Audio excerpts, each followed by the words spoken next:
Oh, hello. How are we doing? How is everyone doing this morning here? Let me triple check. If anybody's here, let me know if we're sounding good. Let me know if you can see me, hear me, all that jazz. I'm getting messages. I'm just trying to check to see if the audio is working. Fantastic. I don't know why I consistently check. I gotta just believe from now on. Anyway, listen, I'm happy. Hopefully you're all doing well. Um, I have had a pretty good week. Actually, pretty interestingly enough, if you've been here for all of the if you've been here for all the streams in 2024 so far, you would know that most of the streams actually talk about WordPress news and all that sort of stuff. And oh, this is interesting. Does this show up on Restream? That's interesting. All is good. Nice. Appreciate that. That's funny with the little emoji thing. That must be from YouTube. I'm on Restream here, so you can't see the emojis, but that's funny. So I guess if you're on YouTube, you probably see them. But thank you guys for stopping in. We greatly appreciate it. Matty Eastwood, what's up, brother? We got some thoughts there in a second. I will talk about that. Everything we got going on. Some really exciting stuff for you guys. And it kind of comes on the back of what I was starting to say. There was all the streams that I've pretty much done recently this year, just because of getting into the community, getting into the WordPress ecosystem. We all know there's page builders versus core versus all this sort of stuff and all this news and everything, which I'm going to continue to cover that. But surprisingly, this week was quite quiet, I guess. I mean, at least on my end. I mean, maybe I was doing some other things this week for a change, but yeah, it was kind of quiet. So that was kind of interesting. But yeah, and it was crazy because last Thursday, as you guys know, was crazy. Still, yeah, it's funny. There's a blue smiling face there somewhere. It's just you can't see it on the thing. Sorry about that. Anyway, yeah, so it's been kind of interesting. Some updates. I mean, just based off of last week was, I think I'm losing my mind too. When you start like going live and making so much like content stuff, I've completely lost track of the days. I feel like something that happened a week ago actually happened like 6 months ago. And just, I don't know if it's a good thing or a bad thing. But anyway, last week was, I think, our big streaming week, if I'm remembering correctly, or maybe that was 2 weeks ago. I have no idea. But yeah, so lots going on. I'm actually really interested. That was last week? Yeah. So like I streamed and then we did all that sort of stuff. There was I was on Jonathan Denwood's podcast, WP Tonic, with him and Kurt. So that was fantastic. If you guys haven't checked that out, I will quickly leave a link in the chat here, because, oh wow, 41 views. Nice. I appreciate all of the support here, guys, with all these different things that we've had going on here, because I am having a lot of fun. I could tell you that much. That link in the chat was to the last chat that I had on WP Tonic. Really enjoy those guys. A lot of good stuff. Probably be back on there at some point. So just really excited. But again, appreciate all the support there. Big announcement, but it's only a half announcement because we haven't fully finalized everything. You saw Matty Eastwood in the chat here. I'll bring his comment back up. Brought this fantastic idea to me, and more so to the community, but specifically him and I are going to work on something together. I don't want to say too much because, again, we haven't finalized like every single detail, but we've talked multiple times during the past couple weeks, and it comes on the back of all of the stuff that we talked about in these last streams, like with core versus page builders, and like, just do you like bricks, do you like Elementor, do you like whatever. And we think that there's, again, Matty's idea was like an idea that there's a way that we could create more of a dialogue around those types of things, because a lot of and I've talked about it before, a lot of the conversations surrounding these types of things are very tribal, right? That word is definitely used a lot. And I'm not even saying that's a bad thing, but there is a lot of that going on. And then what happens is, when you're kind of in your own world or in your own lane of bricks, Elementor, or whatever, if you are interested in other builders, it's difficult because we all don't have like unlimited time. It's difficult to know what a workflow would be like in Elementor or a workflow would be like in bricks. And I know for myself that I was in Elementor and I was scared to move over to Bricks because it's like overwhelming and all that sort of stuff. And that's not the point of it. We're not trying to like move people from place to place, but just kind of give that open dialogue and kind of show people what it is like on the other side of, the page builder fence, if you will, or something like that. So more to come on that.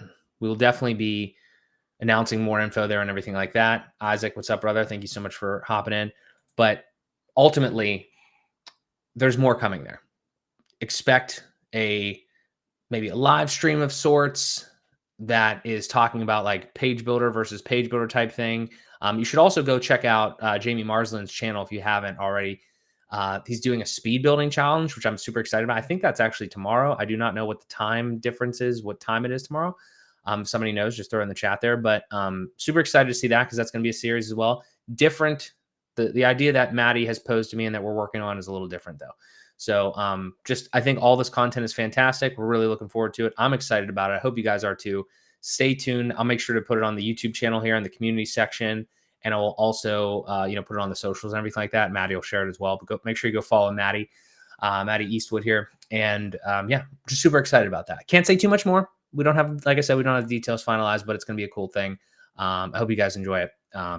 Looking forward to that here in the next week or so. So yeah.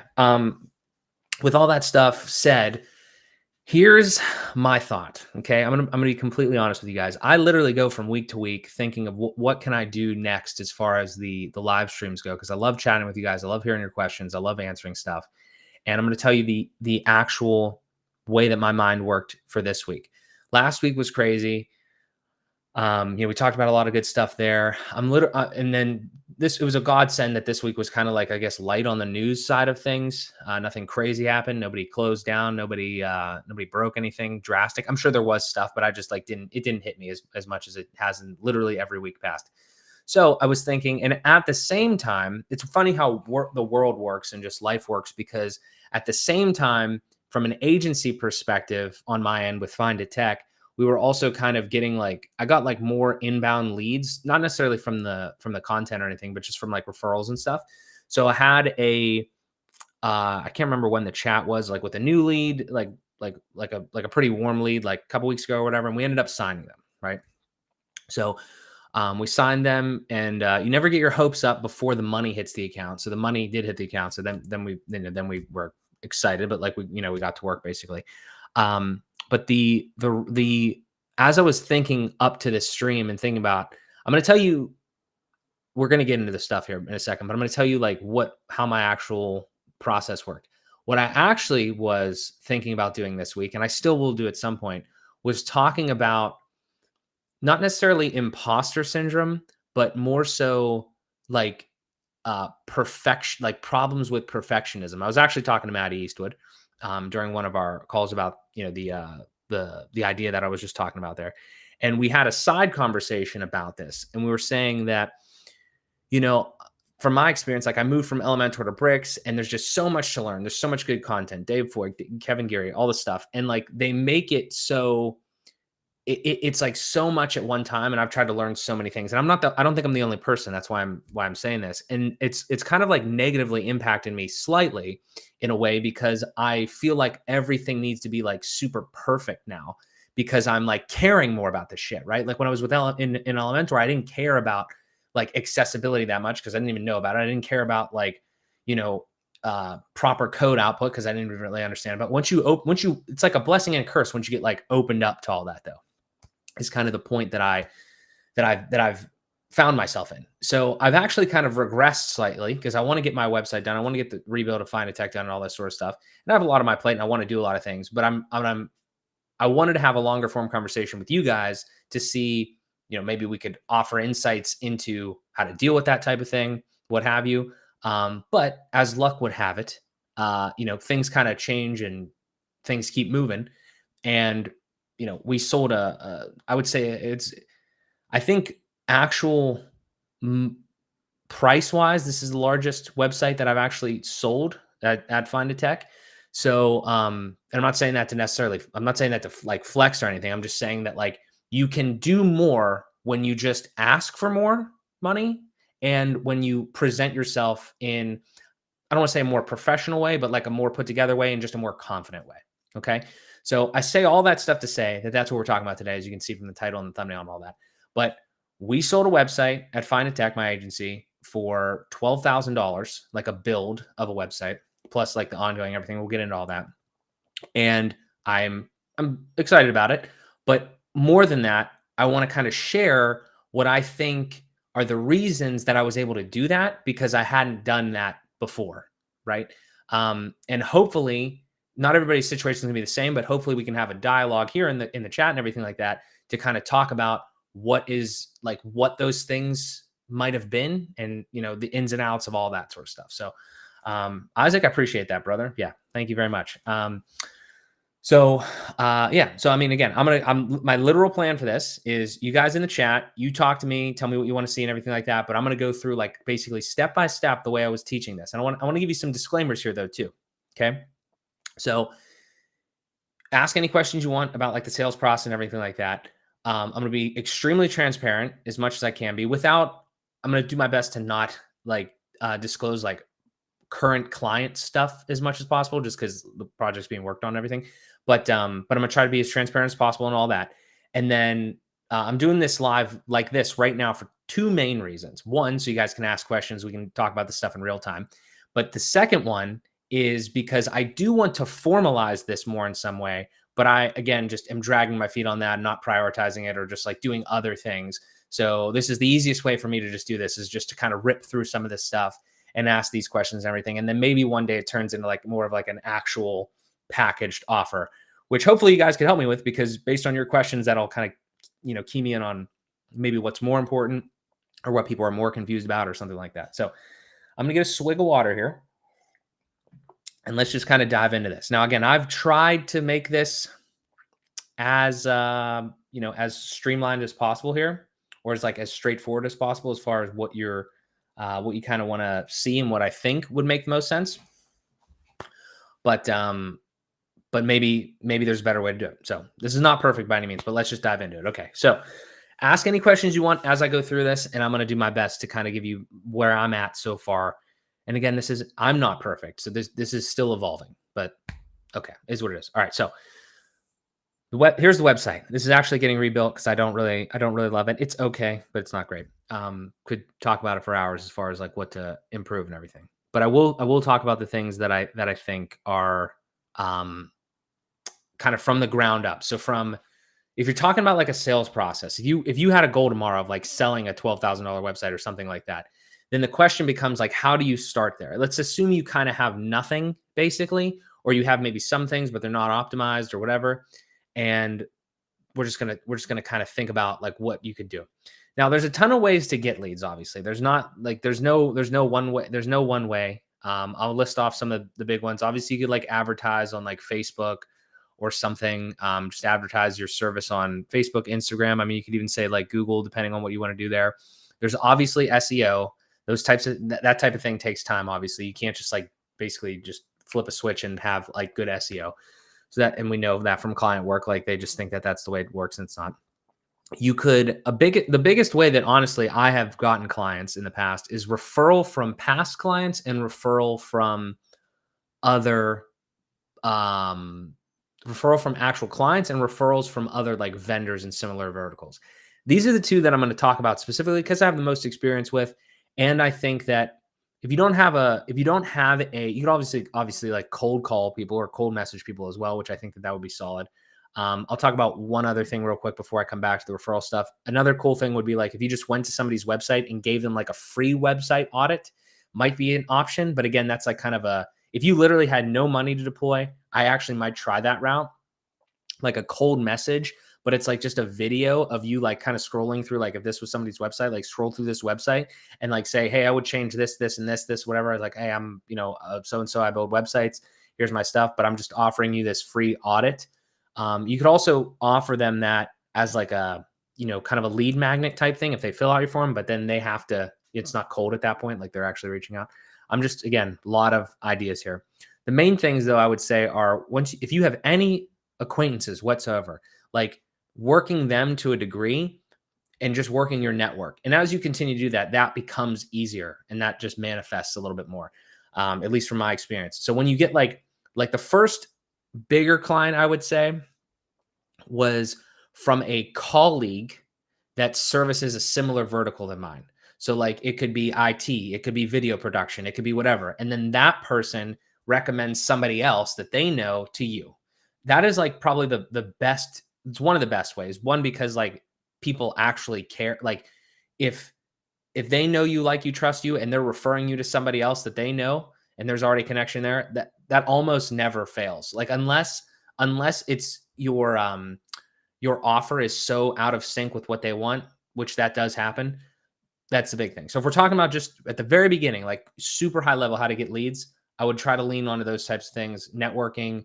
Again, this is not anything new, but networking, past clients, if you have any, and if you don't have any, then other people in similar verticals like that you already know that are doing other things, and kind of trying to build some of that there.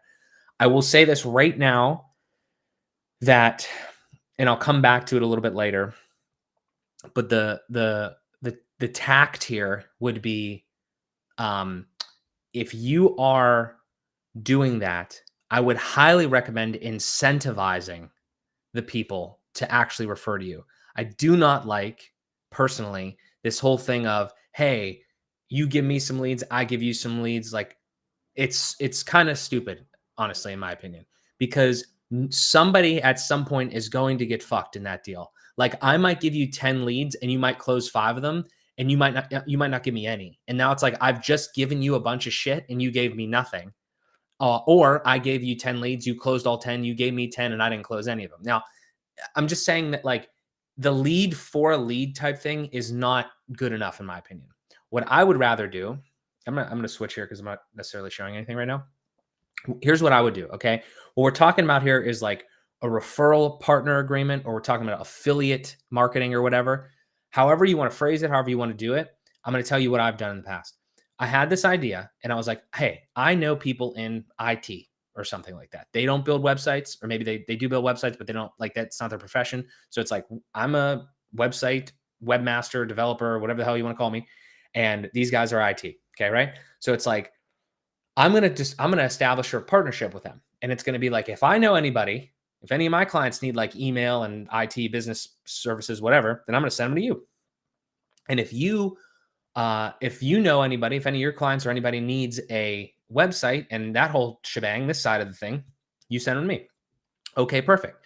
Now, again, the problem there though is like I could send 10, they could send none. It'd be a shit show, and somebody's going to get mad at some point, is what I'm saying. Okay, somebody at some point, most likely it's not going to be great. So my first thought, and this doesn't really work, but I'm going to tell you it anyway, is you create a mutual referral agreement, is what I was calling it, and it's like, okay, we're going to put this document in place. And anytime you send me a lead, then I owe you like a commission or something, right? Like commission, but vice versa as well. Okay. So think of this as, I don't know why I thought this would work. It would work in certain circumstances, but it would only work if both people like actually wanted this to happen.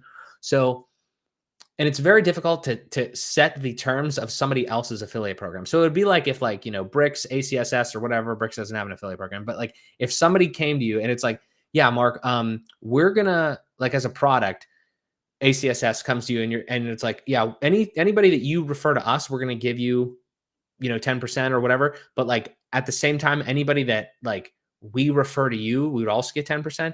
I'm just saying that the mutual thing is a good idea in theory, because it actually becomes even. But unless you can get them to agree to that, and then not only that, like with an affiliate agreement, I'm going in a little bit in the weeds here, but I think this is really important. It's so difficult to set that up if you don't know what you're doing and you don't care about it, because you have to track all those affiliations and things. Now I use Affiliate WP. We'll put a link here in the chat if you guys want to check it out, and I can talk about it more later. I use Affiliate WP in the portal. It's fantastic. But that is something that I would consider. Like you need to incentivize in some sort of way, and the mutual thing doesn't really make sense. So what did I do? Well, even much more recently, I just created a fucking affiliate program. So it's like, I don't really care. Like if honestly, I'd pretty much open it to basically anybody in a way. But ultimately what I've decided to do now is I have an affiliate program for the agency. So at least right now, past clients and people in similar verticals, they could, and I haven't marketed it to everybody, but the idea would be that all of those people that are in that network that I have can sign up for the affiliate program. And then when they say, I mean, they have the links and everything like that, but more so it's probably just be like a direct communication because it's not like buying a product or something. When they say, the affiliate goes to John Doe and says, hey, Mark is really good at find a tech, you should go to him, and they make that connection, then I create that connection and, technically in the back end that connects that client to that affiliate.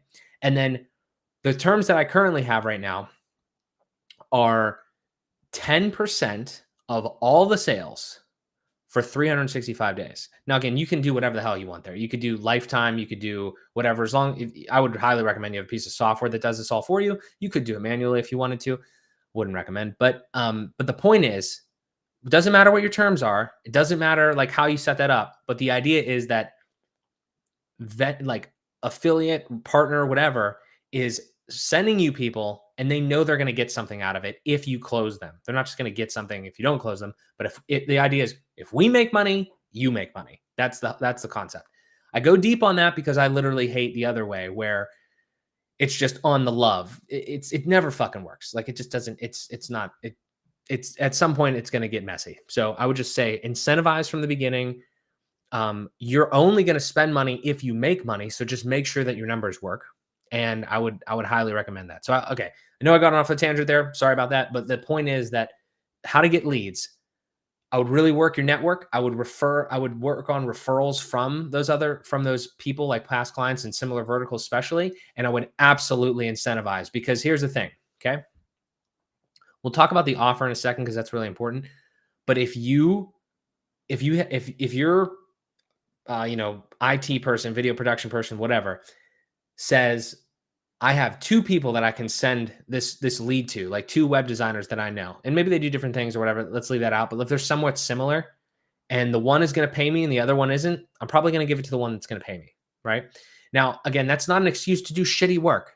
But it is a good way that I think incentivizes people to actually send you high quality leads too. Now let's talk about this, right? You can't just have a fucking affiliate program and think that you're just going to get a ton of leads. You have to actually do good work because they don't want to refer somebody to you and then be like, wow, that person you referred me to was ass. Like they don't want that. That doesn't look good for anybody. So you can't just have an affiliate program and assume that. So how do you actually make that affiliate program better, right? Imagine here's another example. Let's take it a different way. Let's say that you have an affiliate program for a product and you're an affiliate for that product and you send like 1,000 people through that link to that product, like to ACSS or whatever. I'm just picking random things. Yeah, I'm not picking on ACSS. I'm just saying you send 1,000 people there. If only like 2% of those people like actually convert, then the problem kind of is it could be the product that you're sending them to, but more than likely it's like a misalignment of like who is going there and what they actually want/need. Because if they don't actually need that thing and they're clicking on that link, going there or whatever, and they're not converting, then that's like there's another issue there, right? So I say that to say that in this case, if I am partnered with people in similar verticals and they're sending me website leads, I've used this term. I have to like kind of train them to be my external sales team. Okay. I don't have like a bunch of fucking salesmen running around here. Right. So it's like, I'm going to pay you if I make money from these people that you're referring to. However, it's in both of our best interests for you to know the profile of the person that I want you to refer to me.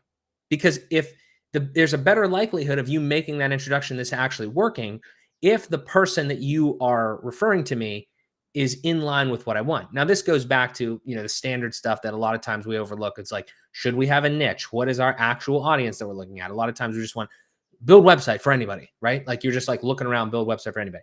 Now, I'm not a great case of this or not. I'm not a fantastic like case study for like creating a niche. There's people that are niche down so heavy and they are like charging, a shit ton of money for something solving extremely specific problem. Kudos to them. I am not there. I don't know if I will ever be there, but my point is that you don't have to necessarily have a niche because there's different schools of thought on this. You could like just do home services. You could just do e-commerce, you do whatever. You could do a mix of whatever. But what I've seen though, here's what I think is more important than having a niche. Okay. What I think is more important than having an actual niche is having an understanding of who you want to deal with. Okay. And this is tough to do off the bat if you're newer, but as you go through, every single person that you deal with, every single client that you deal with, I want you to take either a mental or a physical note of what did I like, what did I not like about that exchange, and try to manage as best as possible. But if there's anything that like you hated about that exchange, write it the fuck down and never deal with that again. Like do everything you can to never have that happen again. If it's a contractual misunderstanding, miscommunication, we'll get into that. We'll get into that later when we talk about that. Like make sure that that's outlined extremely well in your proposals and all that sort of stuff. If it's like just a personal thing, if it's like they're in a, maybe you've done like 3 projects for a specific type of business and you just hate everybody in that industry, don't deal with them anymore. Okay. But my point is, whatever that is, consolidate that, wrap that up, and give that to your affiliates and say, hey, these are the people that we work really well with. And these, quite frankly, these are people like that we only take projects from if we're at a reasonable enough surplus to, to do that. So that's what that is. Also, the other thing is make sure that you tell your affiliates how much your typical website costs. Okay. And this is something that, and we'll get into this right now here. This is something that I have specifically tried to do because I don't really want to niche, but I do want to niche like price wise, just based off of the fact of like how much time and energy it takes me to just get to like what I feel is a minimum viable product in a website versus how much shit that I want to deal with, like basically in that whole thing. And I've pretty much set my bar at 10,000 like USD, because if I'm doing less than that, I could build a website for less than that, but I'm not going to be happy about what I produce for that. And again, I'm not saying you have to set your bar there. I'm not saying it's possible for everyone. I understand there's different parts of the world, all sorts of shit going on. Okay. But what I'm saying is like, have something like that and be like, this is pretty much our baseline, affiliate A, B, C, whatever. If like literally, here's the thing, that sometimes like we can't have the conversations. I mean, you should be able to, but sometimes it's hard to have a conversation about price, right? The affiliate isn't selling the fucking website to the person that they're referring to you. They can absolutely get some intel on like maybe like what they're thinking a website costs or what they think. And then it's like, here's a literal conversation that happens all the time. Okay. Affiliate talking to a potential person that they would refer to you. Hey, John Doe, like you said you were looking for a website or something like that. Like, oh yeah, something like kind of basic, whatever, whatever, it's like, like I think we can get it done for maybe like a few $100, and the affiliate's like, what the fuck? Like, like the affiliate could be your like your liaison for the sale. It's like, no, you're really like, if you want something good, like you're going to have to spend, a few thousand at least or whatever. And then like the referee might be like, oh, well, I didn't realize that. Okay. Well, who'd you recommend? And now it's like, it's a different conversation. It's not like you're saying the thing costs more. I mean, again, it's a separate conversation. You should be you should be confident in the pricing and everything like that. We'll get into that. But my point is like, it's another dynamic. I can't really even explain it any better than this. It's a different dynamic. It really works because they know, like, and trust it. There's another party involved. I don't know. I will continue to update you, but to this point, I really like that. So, hey people, hope you're all good. Nice to see you all. Yeah. Skating. Thank you so much for stopping in here. So yeah. So anyway, talking about the affiliate stuff and everything like that. Really, at the end of the day, if you're going to do that, incentivize people to refer people to you. Have a really good way to track it. Affiliate WP, links in the chat. Like that's a good way. There's other ways too. And then make sure that they know, your external sales team knows what the fuck they're actually selling, what to sell to the people, what the expectations. Start managing expectations before they even talk to you. That's the deal. Okay. Let's switch. Okay. I know you guys have been staring at my face here for a while. I appreciate it. Let's talk about this. Okay. We're not going through the website or anything like that. Again, it's a work in progress. We're rebuilding, but I want to show you something specific. And I'm not even saying like a lot of I'm going to give you what I'm doing moving forward. Okay. I'm going to be extreme. I'm going to be as authentic in the agency as I am on this channel and on my personal brand. Okay. Because I'm tired of like looking like everybody else and asking questions. When I say everybody else, like looking and asking like softball questions. Okay. Like if you're coming to work with us at Find a Tech, I want you to understand shit right from the beginning. We know why you're here. You know why you're here. You're not happy with your website. We know how to make great websites that sell, that convert dollars to leads, all that shit. And it starts with like all of the marketing, and this isn't the new thing, but like it starts with all of the marketing, and it starts from the very get-go on like how they would reach out to you. Now, there's different schools of thought on this. I'm not telling you this is the fucking right way. What I am telling you is like if somebody doesn't understand, if I'm going to waste my time on a call with somebody and they don't understand like the ballpark price that I'm probably going to give them for the Taj Mahal that they want in their mind that they think they can get for $5, it's a waste of time. You know what I mean? Like I'm at the point now where I understand that and I'm okay with that. It takes a long time to get there, perhaps for some, and myself included. But I'm at the point now where it's starting to feel like that. This is an example of a start form that I've had on here for a long time. Basic info or whatever. What can we help you with? However you want to say that or whatever. This is the main question: is like, what's your budget for the project? I'm not telling you to put this on your shit. Okay, I'm not telling you. What I'm telling you though is, I'm telling you from personal experience. Every single person has ended up like putting the bottom one. Okay, and if I had a lower amount here, then it's gonna condition them to want the lower amount and understand that, oh fuck, if like now here's the feeling that I honestly want to put into clients' minds as soon as they land on this, because this is what happens. I'm giving you the inside baseball here, guys. I hope you appreciate it. Hit the like button if you are. Here's what happens. Even a referral, okay? They get introduced to us, and then I respond back to them and I say, hey, that's awesome. We'll get to this in a second, but like schedule a synergy session with us. Okay. And it's a Calendly form, looks similar to this. I'll show you the rest of it in a second or whatever, but it looks similar to this. And this question is on there. Okay. And if they see this number as the lowest number, $10,000, they already know one of two things. They either know, this has happened multiple times. Okay. They're either going to be shit, I can't afford that, I'm not even going to fill this out. That actually doesn't really happen that often. They're going to say, because they were already referred, so they know that we're like good, right? Good enough to be referred. Okay. They might click the lowest amount, and then actually this happened, and they email me and say, hey, we're not really like, we clicked the lowest amount, but like if it's lower than that, you know, like we're not really looking to spend that amount of money. We don't really have the budget that or whatever. If that's not, you know, possible, then, you know, whatever. I'll give you another scenario here in a second. But we're not really comfortable. Like we don't have the budget for that. So we click that, but if it's a waste of your time, then totally fine. I actually took that one. And that ended up not working out. I gave them a quote underneath that number and they still didn't go for it. So that's my point. Okay. It's like, you have to like understand it is not an easy conversation to have, but somehow, I don't care if it's subconsciously or directly, you have to like understand how much people are actually able to spend on this shit. And it's way better if you can like actually say, hey, you're going to spend this and there's actually going to be a positive ROI. Now that's, again, a little down the line here. We can talk more about that, but there's a lot of stuff going on here, right? And again, I'm not telling you to put this on your start here form, but I'm telling you from my experience, it makes me feel good. It makes me feel like I'm in the driver's seat way more, because it's like you filled out this form and you said 10 to 15 at minimum.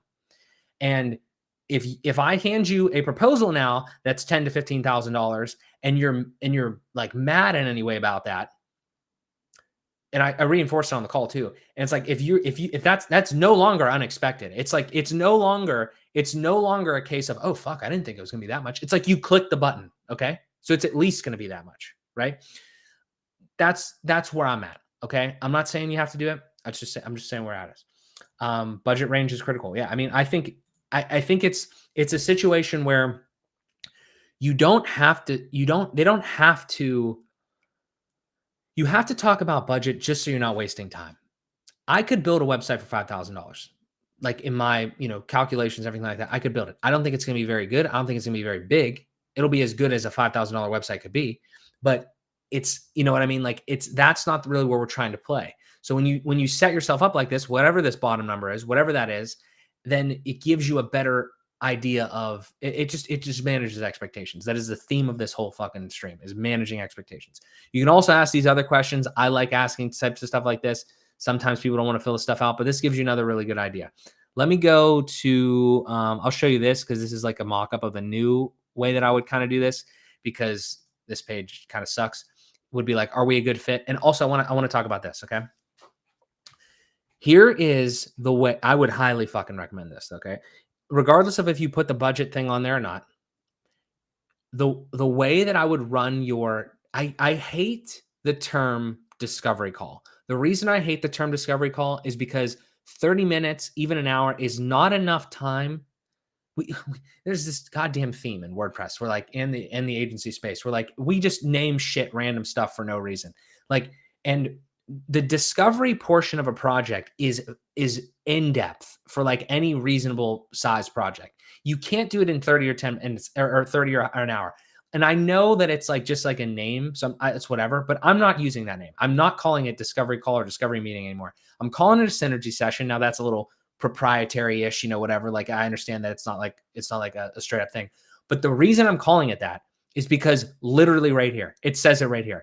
Everything on the rebuild of my website and moving forward just in general now is you are applying to work with us. We are not fucking working with anybody. We are past that point. If you're still in that point, I understand, but I'm telling you, like, try to get your mind to the next step as fast as possible, because it's really more of a mindset thing than it is like an actual numbers thing. So much of this is like, I don't want to say fake it until you make it, but in some cases, in some people's cases, kind of does seem like that, but it's not fake it till you make it, but it is like, be like overly confident without being arrogant.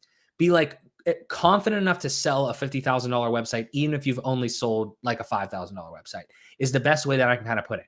When you set that expectation on your website of, are we a good fit? Let's find out. It's like, we're excited to learn more. It's like, we'll have a 30-minute meeting to learn and assess if we're the right team for the job. We're not like out here saying, oh, yep. Oh, you need a website? We'll make it for you right now. Website. No, it's not like that. Okay. You have to have those other steps in place, kind of like to know who you want to work with and all that sort of stuff. And I understand it takes time to get there, but as soon as you can get to this point where it's more like you're applying to work with us, we know what we do. You're actually the client, right? Think about it like this. Okay. Think about it like this. The client, think about this exchange. Somebody is coming to this business. You are the business. You have presumably a website with a portfolio and things like that to some degree, right? Who really doesn't know more about the other person in this case? You know way less about the client and their behavior and their like all the XYZs of everything that they do. You know way less than they know about you. They don't have a portfolio of like past engagements with other people. They have like a website maybe or whatever, but they didn't build that, so they like whatever. And my point is that we are the service provider. They have to like fit what we're providing. And that's the key. Once you can like figure out and realize that the application process, it's more of an application to work with you rather than just like a reach out and we'll just work with anyone. It's a little different. I'm not saying you still can't take other things. That's not what I'm saying. I'm just saying it's a perspective. It's like almost like a psychological type thing that I feel is working. Like it just works so much better when it's more of like, it's a synergy session. We're going to see if this is a good thing. We're not just jumping into your goddamn website right now. We're just seeing if this like, and it takes time too.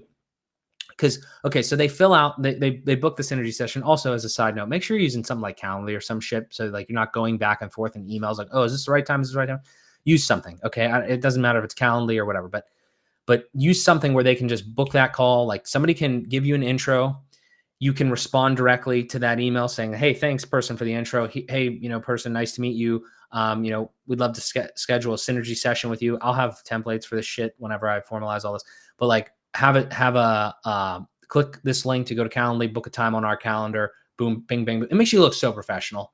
Like sometimes, if you're dealing with older clientele and stuff like that, they're like they don't know how to work shit, but like it's so much better. Okay. It's way more efficient. It's so much more professional. You look legit. Just please.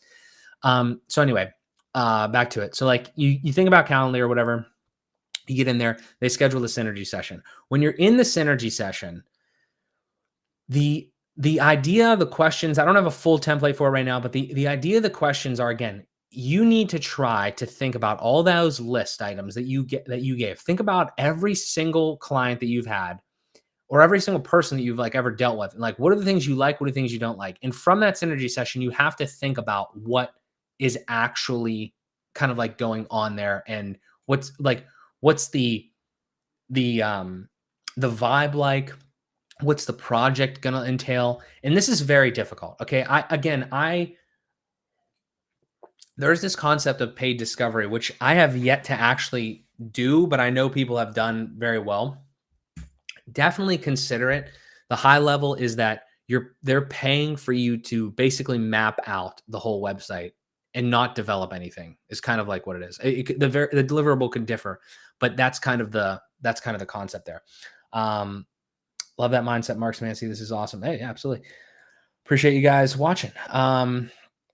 That's a good one. Hang on, Eugenio.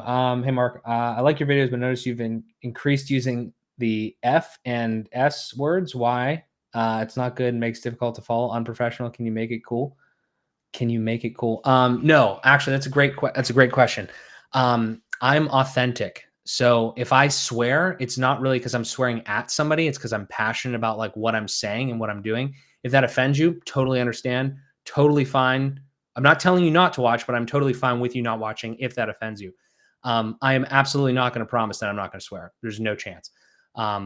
So I appreciate the comment though, but there's zero chance that that's going to happen. Just because that's who I am. So I'm not going to tell somebody else to not be themselves. And I also disagree that it's not professional, but we could have a side conversation about that because whatever. But anyway, to get back to it here, let me share my screen and talk about this.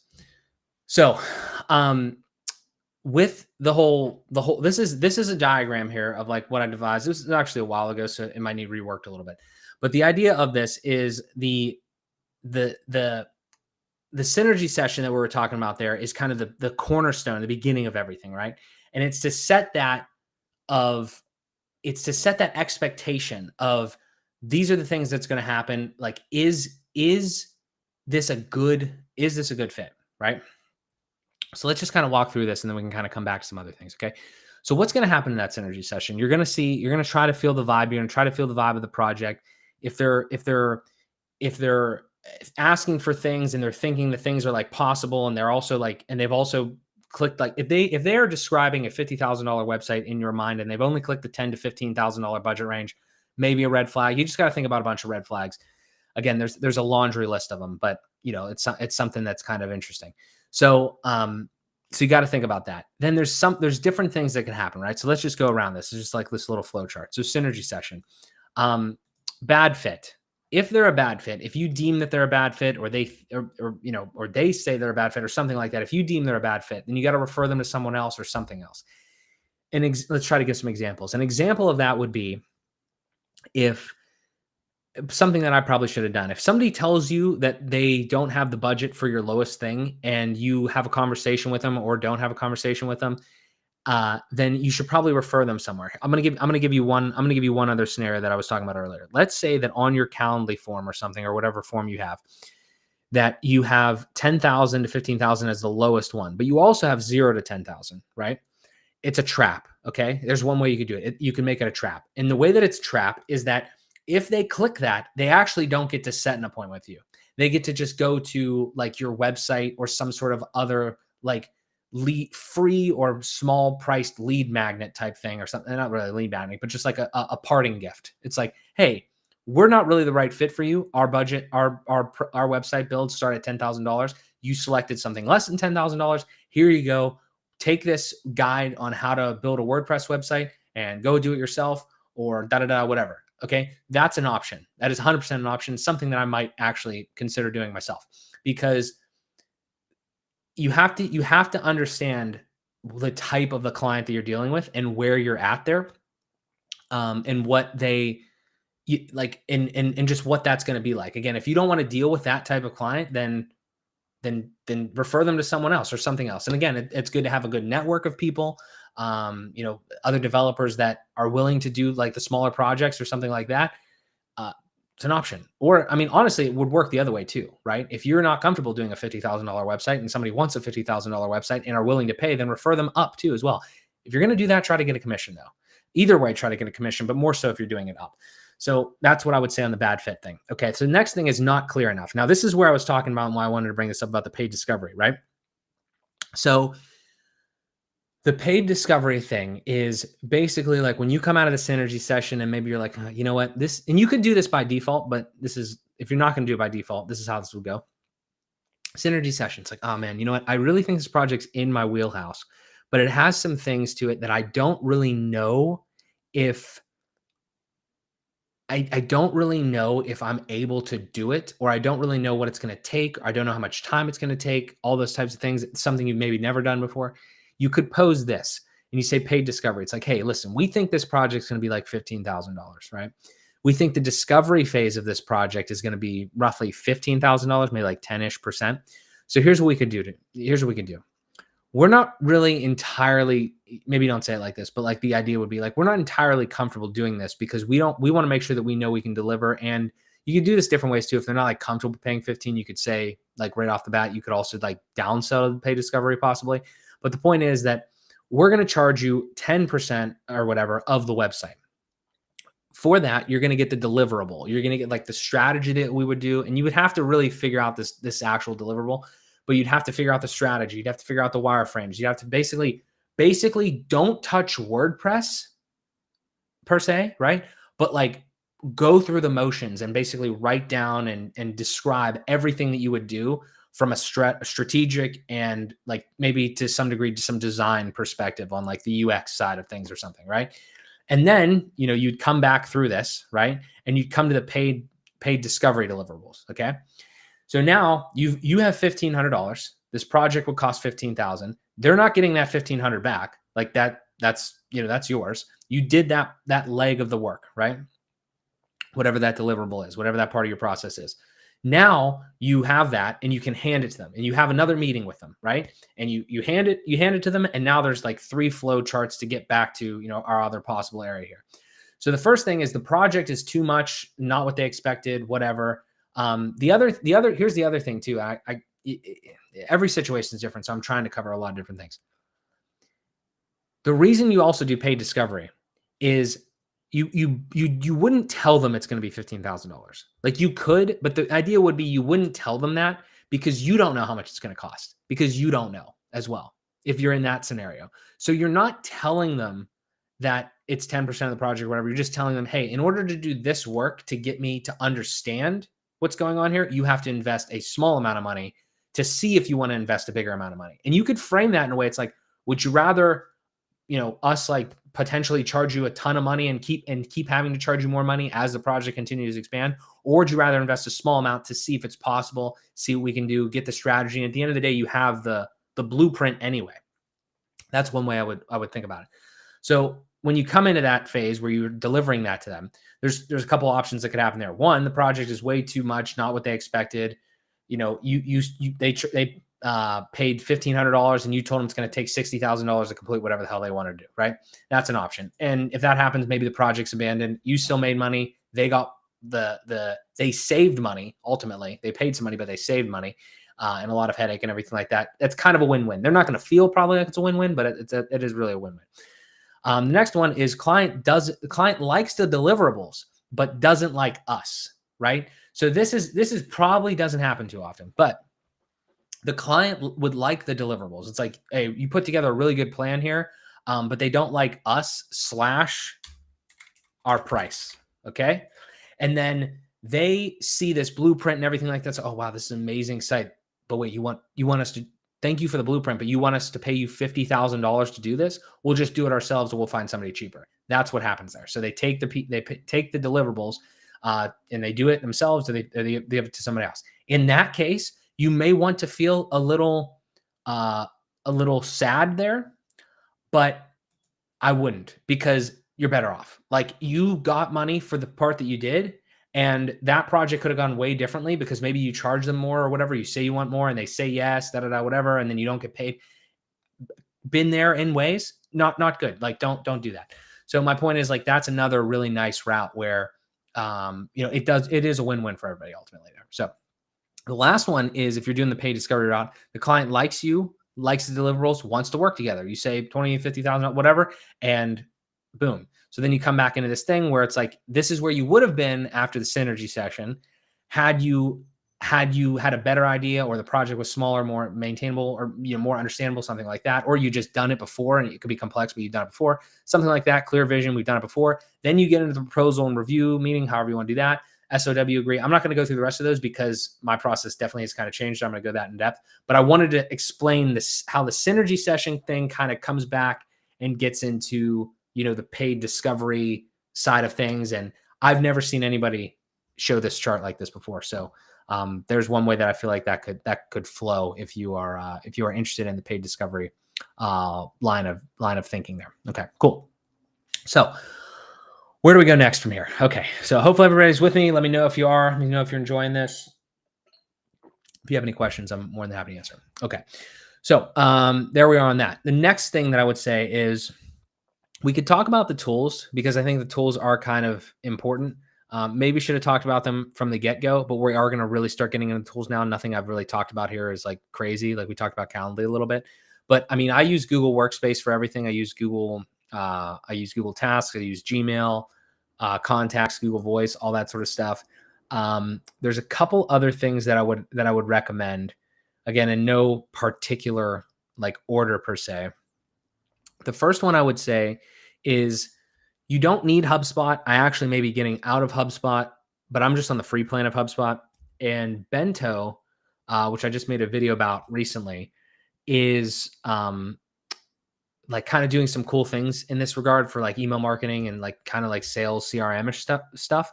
But here's my thing. If you're gonna take this seriously, you need to have a way of at least organizing your people. So at minimum, you need to have like a contact list, okay, in Google Contacts or something. The reason HubSpot is cool is because you can track more than just that. You can track, obviously you can have a full contact list in here, but you could also do deals. You could do companies and contacts. So like if you have like multiple people, like it was the first time I ever looked at a CRM, and the free version of HubSpot is solid for the things that they give you there. But I would not recommend paying for HubSpot because it's extremely expensive after the free version. But yeah, so this is something that I would consider. Something like this could be Fluent CRM, could be a ton of other things. Okay. But the reason I'm saying this is because once you have something like this, it's going to make you feel and act a little bit more professionally. I feel like, just in a way. And what I mean specifically is like, here's a screenshot. Okay. I hope you guys can see this. Here's a screenshot of like the deals section. Okay. This is in HubSpot, but obviously it's not live. When you have all those contacts and all those different things in there, you can create a deal, right? And instead of just, and you can automate all this too, right? Like as soon as the thing comes through Calendly, you could have it dump into HubSpot or whatever tools, okay? But just think about the process. The lead comes in, whether it's a referral or whatever, put them through the same thing every time. Put them through like a Calendly or whatever. It doesn't matter if it's an email. Put them through, like, again, we'll use Calendly here.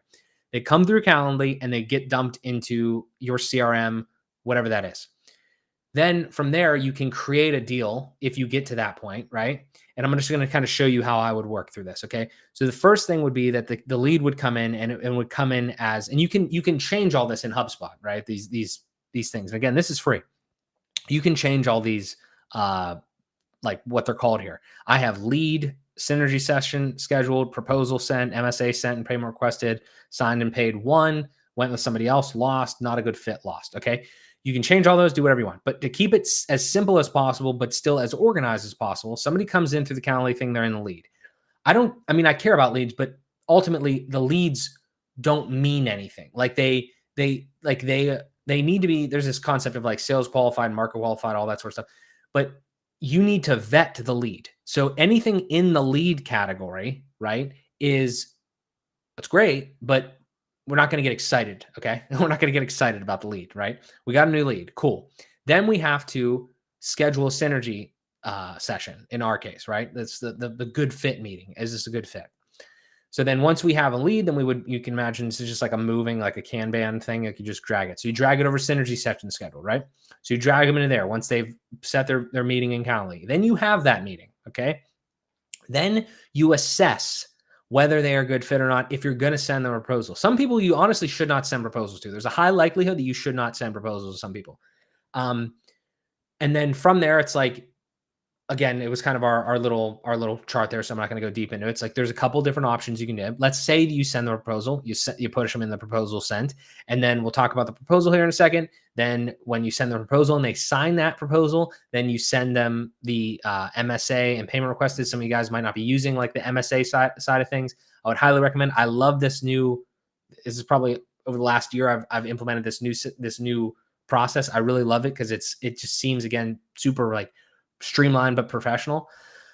So then you have MSA sent and payment requested, and only then when you get them to actually pay and actually sign everything and you move them into the signed, paid, and won column, then can you get sort of excited. Do not get excited until the money hits your account. Ever.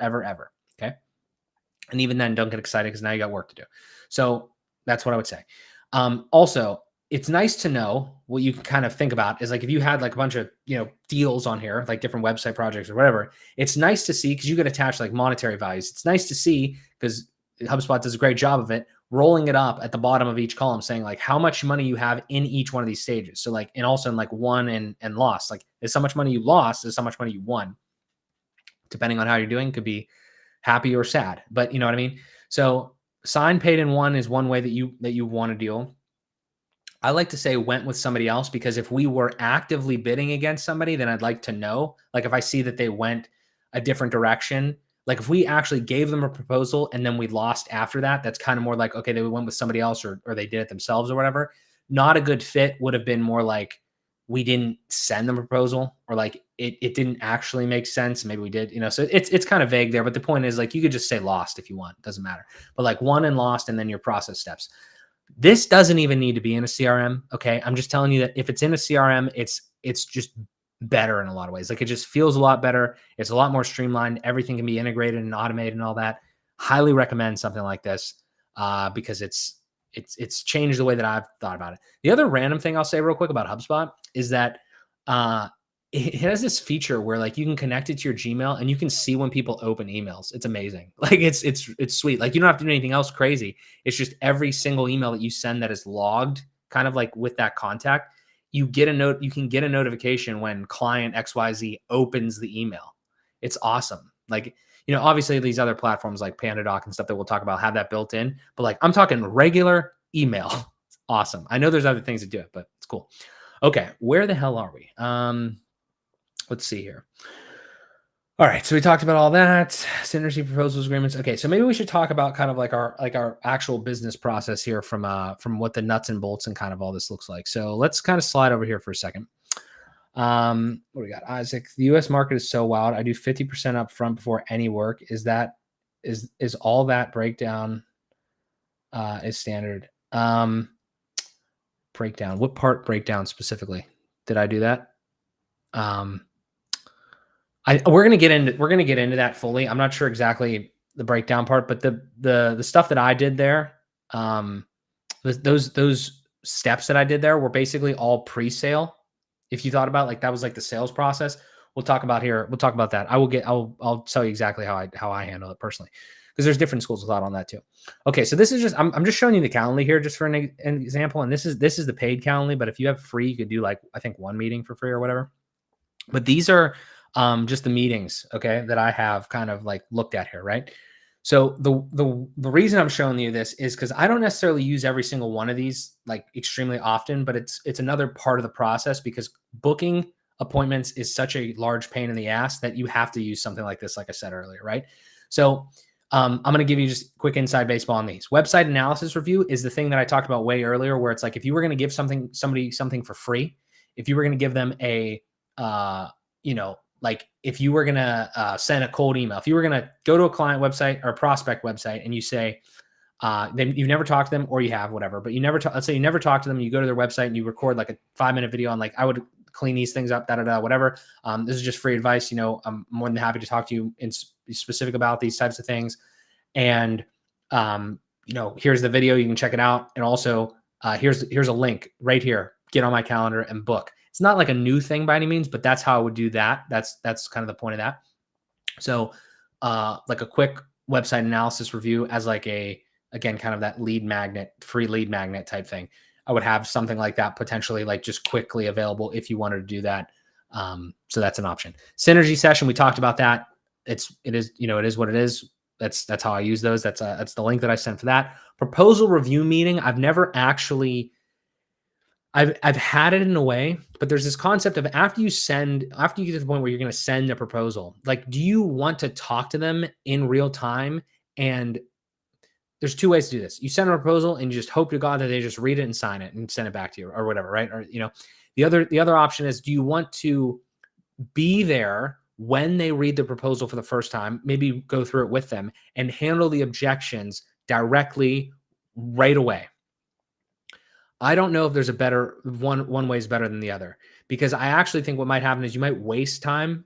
My theory, because I haven't done this, you might waste time on the proposal review meeting, because would people like actually, I think a lot of clients might actually not voice their objections right there. They might just like be like, hey, we'll take a look at it offline and we'll get back to you. And now you just kind of wasted that meeting. I mean, maybe you could have explained some things for sure, but just be careful there. If they're not going to give you the objections right there and you can't handle them and then sign pretty much right away, then, and that's a sales tactic. I'm sure a lot of people use that. So I'm just giving you an idea of what you could do there.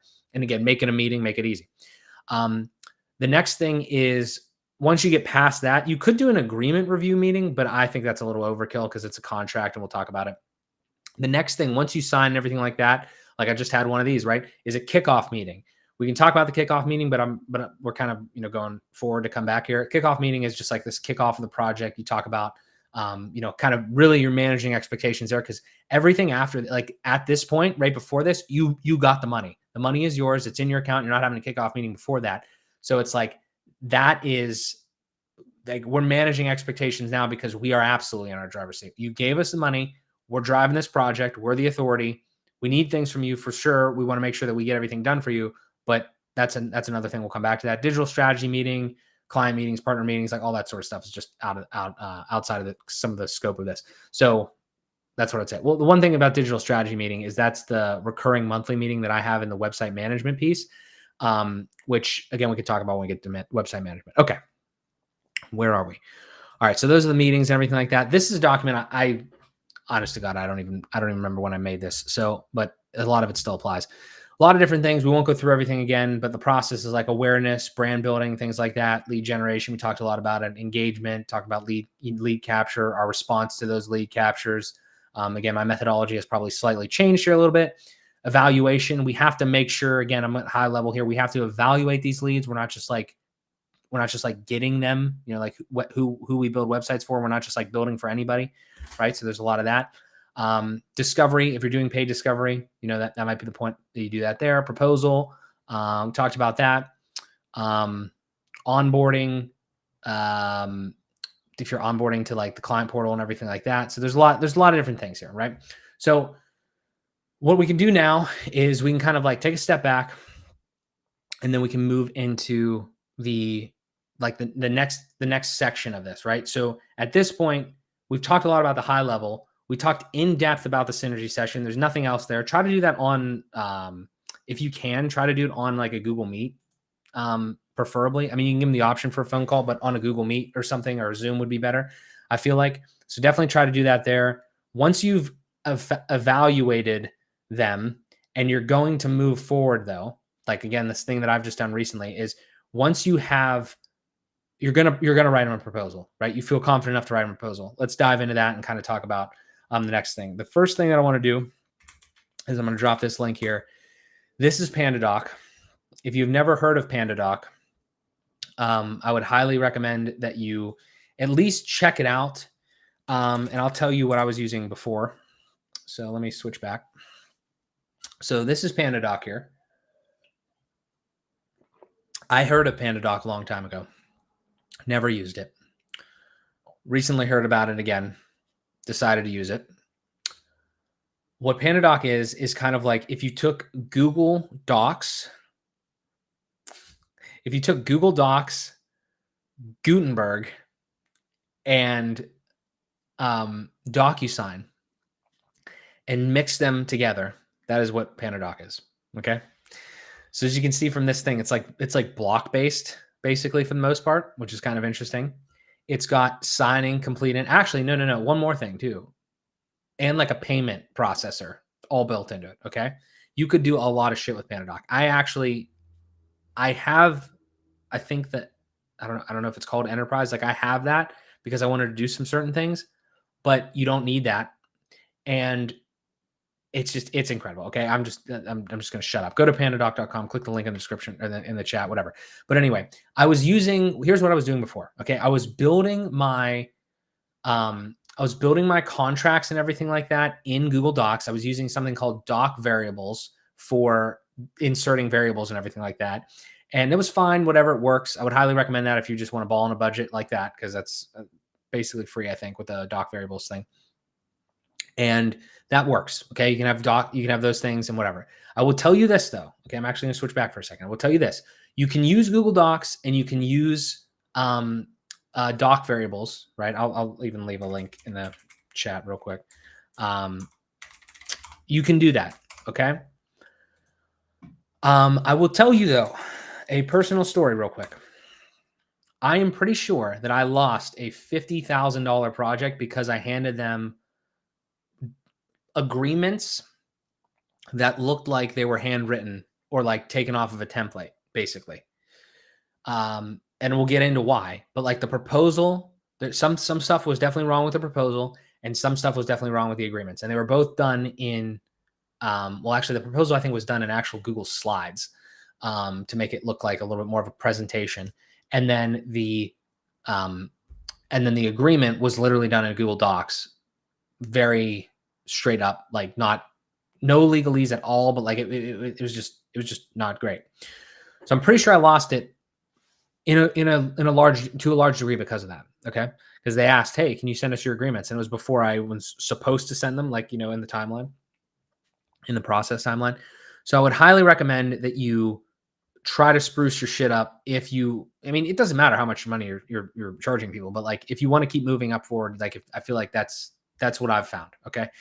So I moved to PandaDoc, and not because PandaDoc is like the only way you could do this. I mean, you could still do it in a regular word processor, but because of the other amenities and cool things that I liked about it, and it was all in one place, and I didn't have to pay for DocuSign anymore because it has signatures and everything like that. Also, again, I'm not saying there's not free versions of this shit, okay? But like, you could do all that sort of stuff. So I just really like PandaDoc so far, is what I'll say, and we'll dive in here and we'll kind of show you kind of what we're looking at here as far as what it looks like. Okay. So this is PandaDoc. The way PandaDoc works is very, very straightforward. There is templates and then there's documents. There's other shit too. Like there's like forms and stuff, but there's templates and there's documents. You create a template, whatever the template document is, right? So it could be like a proposal. It could be a master service agreement. It could be a sign off. It could be a partner agreement. It could be a statement of work, whatever it is. Okay. It could be a change order. You create the document, you create the template, and then you have variables in there, right? And obviously you're going to have to edit it. Like if it's a proposal, like you're going to have to go in and you're going to have to do different stuff. But certain ones, I'm sure there's a lot of times where like every single form of one specific template of form is the same. And again, you could do this in Google. They have like a templating system. But the idea that I'm trying to get at is professionalism and efficiency. I don't want people printing stuff out, okay? I don't want them printing out stuff and then signing, like in pen and then having to scan it back in and send it to me. I don't want that. Okay. It's all digital. It's all electronic. I don't even take checks. All right. So like it's all digital. So this is how, again, go back to PandaDoc. This is kind of how that whole thing works, right? So you have master service agreement, whatever. And I'll go into, we can take a look at the proposal piece of it, because I think that we could talk more about just like the proposal piece, right? So the way that I like am thinking about this, if I'm thinking about like kind of leveling up the proposal game, right, is the old way. There might be videos on the channel still from the old way, like just in Google, but like you want to kind of present yourself in a way where you know what you're doing and you know what, like, and just gives that like a professional vibe. Again, design stylistically, I'm not even saying this is great, but I'm just saying like the contents of this thing have to be tight. I feel like, right? You got to like understand that, you got to express that, what their problem is. You got to express that, like you have a solution in mind, maybe talk a little bit about yourself, all this sort of stuff. And I've gotten a lot of inspiration from a lot of different places. I did not come up with any of this shit. Okay. I just heavily modified stuff to fit my needs. Okay. So, go look at other people's too. I'm not saying just look at this and just copy it. You can if you want, but don't. But like, I would not recommend it. I would definitely make it your own. So, but anyway, the idea here is go through this and think about like your process and things like that. And the process piece is actually like really, really kind of important, because if you don't have a good process, again, we're talking about this pre-sales process, but if you don't have a good dev process, like a creation process, then it's tough to keep that authoritative. I say authoritative, I don't mean like an asshole. I just mean like it's tough to keep that, like, that vibe of being the authority in place. Cause it's like, if you're the captain of the ship and you don't know where the hell we're going, then like, it's different. So I don't know. But anyway, a little bit about yourself, whatever. I really think like a picture of you or your team or whatever is super like impactful and important. If you go down and you continue like executive summary of like what is kind of going on, the problems that they're kind of talking about, the solution, that like just like a high level solution of everything is really important. You can talk about like yourself, like in your team and your business, like a little bit. I think that would be a good idea. Kind words from your past clients, I think, is a good thing. Obviously, you should have that on your website and everything like that as well. And then your approach to the whole thing is, I think, super important. Again, like I said, so like understand like the phases of everything and kind of give an idea. The design of this could be way better because that's just a lot of text. But my point is that like you have to understand like what is actually kind of going on there. And then if you continue like an idea of what they're actually going to be. Now there's a lot of discussion here. Okay. There's a lot of discussion here. Like, do you actually want to put all this on here? I'll tell you exactly why. You need some sort of like a sitemap and things like that. I think that that's important. They need to understand what they're doing. If you're not going to do paid discovery, then you have to do it like this. Like you have to give them an idea of what's going to happen and how everything's going to go. And then you have to say, like, this is what you're purchasing. Okay. I got to switch and we'll come back to this for a second. If you don't express to them and explain to them that they are paying X amount for this exact thing, then that is very, very difficult we talked about the process and we talked about everything else, but the statement of work parts, this like the scope of work part, very, very difficult to sell something to somebody efficiently and without a lot of headaches if you don't tell them exactly what they get. It's very simple. It's very simple to make this happen. Okay. It's very simple to fuck this up. Okay. It's very simple to just make your life terrible. Okay. Let's think about this in a different perspective. If I go to the supermarket and I want to buy 5 bananas, there is a price per weight or whatever of 5 bananas. If I want to buy 3 bananas, then there's a price of 3 bananas, weight of bananas, whatever. But my point is, I'm not going to go to the cash register and say, I want 5 bananas for the price of 3.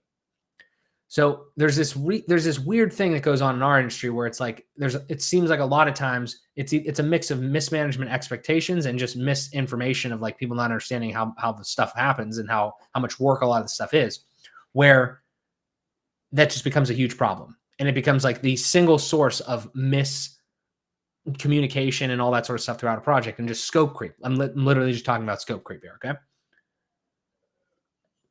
The way that you combat that I've found is you make it obnoxiously overt as to what you're going to do and what you're not going to do. And you have to have it in writing, because if the stuff ever comes up, then you have to be able to literally point to where you said that this was going to happen and this was going to be like this, right? And if we go back now, this is kind of pretty much that place. So it's the statement of work, right? And the deliverables and everything like that we're going to provide. And I like to do it. I found that like going by phases kind of makes the most sense in a lot of ways, right? Because we're doing this in phases. So after each phase, it's like, if you didn't feel that this was completed, or we didn't do this line item per se of this, then we owe you. right? If we didn't do, if we're done with, okay, so we go through phase one, right? If we didn't do the market research and we didn't present that to you in some way, we didn't do the keyword research, we didn't do this, we didn't do that, whatever, then then obviously we owe you, right? So I'm saying it's just making it taking a very abstract thing and making it way more like understandable and digestible. And I know that you look at this and you're like, wow, that's a lot of shit. Like, what is all this stuff? And you're gonna get that, right? Because like people are not gonna understand this. I'm not saying this is the best way to lay it out. I'm just saying that you have to somehow express to them, this is what we're gonna do in phase one, this is what we're gonna do in phase two. And these are the actual deliverables that you're getting. You may not understand what all this stuff is, right? But you don't understand everything that went into building your car either. And you paid $30,000 for it. So that's kind of where I'm at, right? Again, this isn't perfect, but I think this is a huge step in the right direction based on what I had before. Okay. And it's worked. I mean, people, I'm gonna shoot this to you straight. Okay. People look at this and they're like, I don't understand everything that's on here, but I think that's a good thing, because if I don't understand everything that's on here, it means they do most likely. And that means that they're probably going to take care of me, because we probably need a lot of this stuff. Again, some people are not going to think that, but I'm not speaking completely in generality of every client.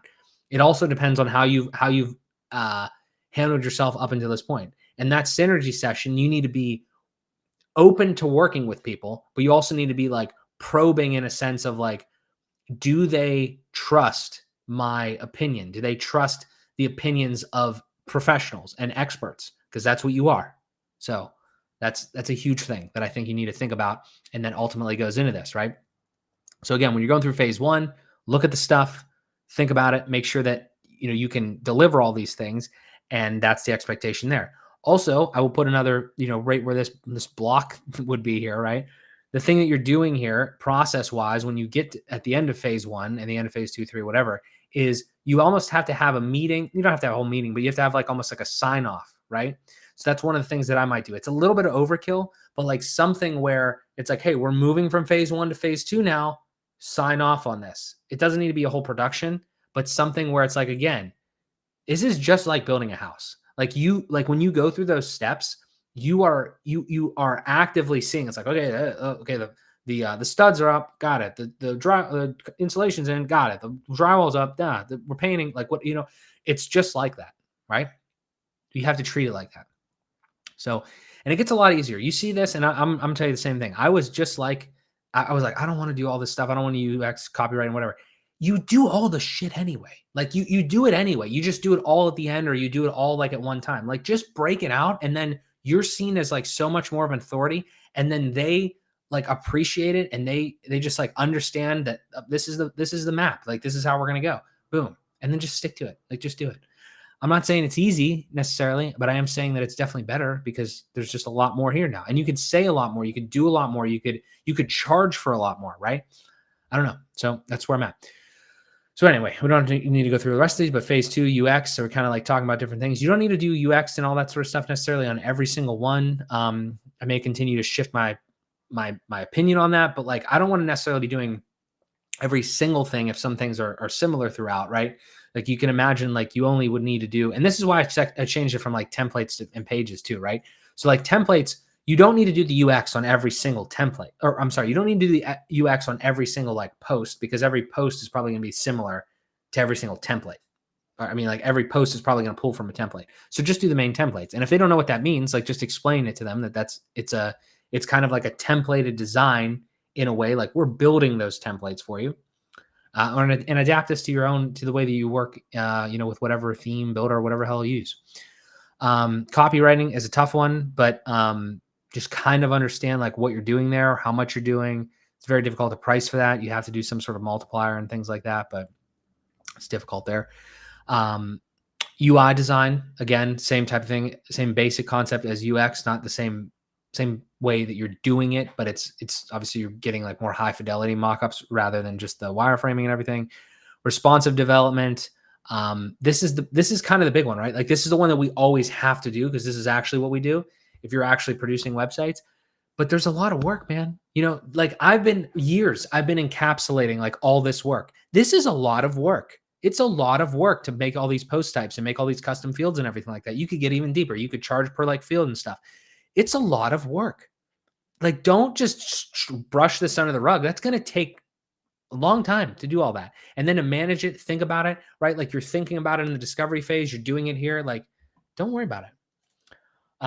Will this be available on replay after? I have to go now. We'd love to see the rest. Yeah, if you go, YouTube does a terrible job with that. Like, just go to the live tab on the channel and then look at it there.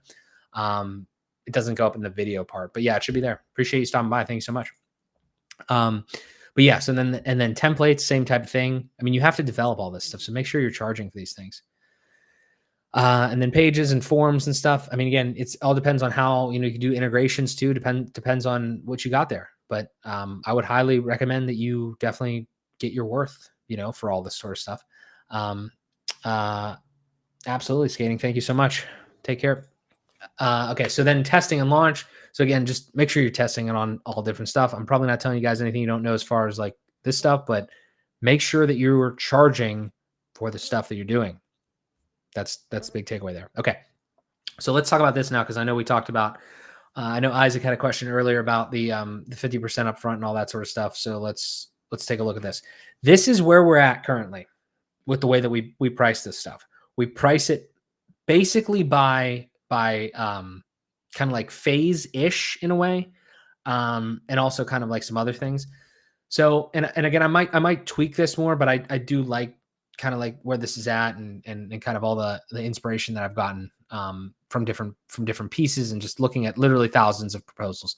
I'm trying to really bridge the gap between like how this would look really good for us. Like, you know what I mean? Like how we would understand it versus how the client would understand it. So the first thing is like discovering website architecture. Like, that's a phase where it's got a number on it. This is a phase, got a number on it. Copywriting is really tough with the words, right? But it's got a number on it. UI, same thing. You got to have some sort of feel like this does make sense. Like the base development fee, like something like where you're not really going to do, there's so much weird stuff that you have to do just to prop up a website, right? That, I feel like you have to have some fee for that. And again, I'm not like 100% settled on everything here. I'm still doing my own calculations in the business, but like this is, just like kind of a test case here. So then like page development. Also, this isn't the exact one. This is just kind of like a play around one, basically. This isn't the one that I just did. The numbers obviously aren't the same. But like page development, like if you're like, when you go back to that, like you kind of should, it's so funny because like everything that I'd done up until like the last like 6 months or whatever, like was so feel based that like I can't believe I was even charging in that way, because that is such a silly way to charge. Like, it's like, oh, I think this is going to take this much time. Let's just make it this much money. It's silly because you don't have any succinct deliverables that you can like just check off basically. And you also don't have any idea of how much each one of those things costs. So even if you made a 10-page website, like there's so much deeper stuff in there that you just don't have thought out. It's a weird place to be, man. So that's why I've decided, after looking at other people's way that they're doing things, is I have to be way more like tight as far as like how I'm charging, right? And then like, so you're charging per templates and you're charging for project management. You could go one step further and actually put like quantities in here. I have not gotten to that point yet, so we shall see. But then project management is another thing too, is you should definitely charge for all the garbage that you're gonna have to put up with, right? Like the phone calls, the meetings, the emails, all that sort of stuff. I highly recommend that. As far as, so that's one big thing, right? But like, as far as like how you actually acquire this money, like get this money from people, different ways to do this. And this is where like kind of PandaDoc kind of comes into play a little bit too. Here's what I've seen. Here's what I would say. You can give them multiple payment options, or you can just give them like one or whatever. What I've kind of settled on here, and what I think is like a nice intermediate option, is 3 options to pay. And we're just talking about the build here. Okay. In this case, it's like, 14,000 number. It is just that. That is all you're paying me for what I'm proposing you in this proposal, and you're paying to get the website completed. We'll talk about extra stuff in a second, but this number right here that you see, we are going to build this website for this number with these deliverables for this number. That's what it is. It could change. We'll talk about that after I go through this first part. There's 3 options that I give right now. Can you guys see this, by the way? Sorry. There's 3 options that I give right now. There's a one-time payment, which is all up front, one time. There's a two-month payment. There's a 3-month payment. The one-time payment, right? If they click the one-time payment, you can see that the number that they pay is less than the actual total, right? So it's a full upfront payment and it's a 10% savings. You want to give me all that money right now? I'll give you a discount. That's the way we do it. If you want to give me just this amount, okay, you're paying me right now. Well, actually, not paying me right now. We'll talk about that. But you're paying me before we start, and you're paying me in exactly 30 days. And you're paying me, understand this, the way that I handle this, because I've seen people on Twitter complain about this. I've seen people on X complain about this. I am not chasing you for this money. You are putting the money in my account. Like I am setting up a subscription. You can do it however you want, but I'm setting up a subscription on the portal that I have, and you can do this many other ways. Think of this as a 2-month subscription for $7,500.50. It's like you're going to pay for Netflix. You're going to pay $7,000 for Netflix 2 times, and then you're done. Like it's kind of what it is, right? So you're going to pay me that now, and it's going to automatically take that $7,000 out in 30 days, and then you're paid. That's how I have it set up. You don't have to do it like that. You can send out invoices. Whatever you do, for the love of God, do not publish that website before you have all the money. At least don't do that. I'm not saying you have to do it like me. I just like it because it's way cleaner, way faster. They don't have to even think about it. I'll remind them or whatever, like obviously, but like they don't have to do anything. It's just boom, boom. Okay. That's an option. 3 monthly payments is the same way technically, right? It's 5,000, whatever.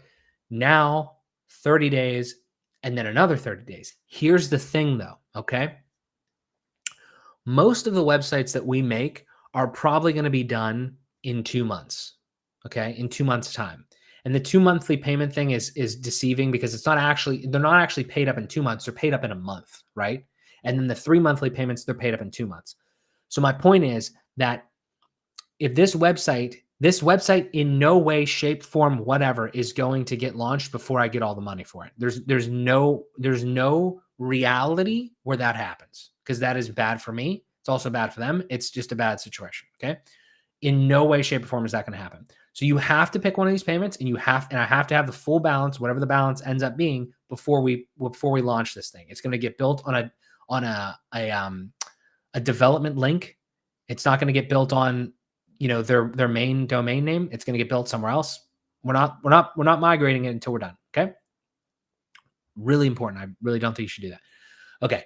And the last thing on this 3-month thing is now here's the thing. If you think of this from like a business bookkeeping perspective, it's like we want our money.